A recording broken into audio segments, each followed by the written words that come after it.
Unit 3, Topic 2, Matrices and Vectors, Vector Product, or also commonly known as cross product. Sometimes outer product, but more likely vector product or cross product. Now, the thing about if you have a vector A and a vector B, the cross product is perpendicular to both of those. So it is often used to find the normal to a plane. So if vector A and vector B are in the plane, if you find the cross product, it will be perpendicular to the plane. Interesting fact, if we do the cross product is 0, then the two vectors are parallel.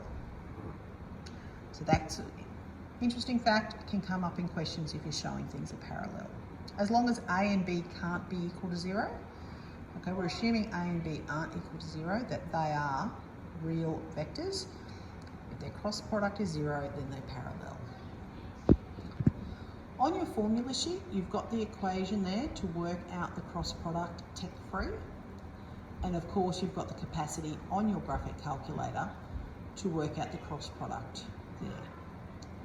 Okay. Now the reason cross product, as I talked about, we'll start here, normal to a plane. So if you want to find something normal to a plane, in other words, we're talking perpendicular, you just find the cross product of two vectors in the plane. Then we've got 3 applications there we need to know. Area of a parallelogram, so it's just A cross B. So if we've got two vectors, we know the two vectors often, it's called them A and B, or if it was labelled, we might have to do AB, AC, etc. We cross product them, find the magnitude of that cross product. The magnitude of because that's what those absolute value signs mean. It's the magnitude. We find the magnitude, we find the area of the parallelogram. We quite often get asked to find the area of a triangle. Triangle is labelled ABCD. The area of a triangle is half the parallelogram, so it's a half AB cross AC. Volume of a parallelepiped.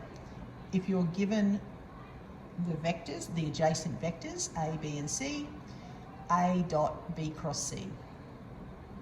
Do the B cross C first and then dot it out. It's a very practical thing to do. Let's just do a quick triangle. So if I have my points A, B, C, let's say that A is the points 1, 0, 0, B is the point 2, 1, 3, C is the point 0, 1, 1. Keeping it simple, I'd find AB would be 1, 1, 3. AC would be -1, 1, 1. Now I need to do AB cross AC. Excuse me a minute. If I was just doing it tech-free, I could do it tech-active, but I'm just going to go tech-free. Remember, this is my, looking at my rule off my rule sheet, I'm going that one. I'm going to say that's my A1, A2, A3, B1, B2, B3. So I've got to do A2 times B3, take A3 times B2. I do A3 times B1, take A1 times B3. Then I'll do A1 times B2, take A2 times B1. So that's just going to be 1 take 3 is -2. -3 take 1 is -4. 1 take -1 is 2. So I'm finding the area of this triangle. So I need the magnitude of this.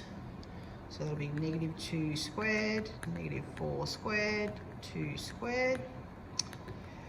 That's going to be what? 4, 4, 16. So the square root of 24. So area of the triangle is a half times the square root of 24. Let's just work out what approximately that is. 0.5 times the square root of 24. Well, it tells me it's the square root of 6 units squared,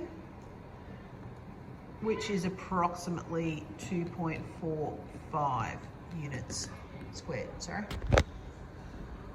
So that would be the area of that triangle. All right, and that's the vector product.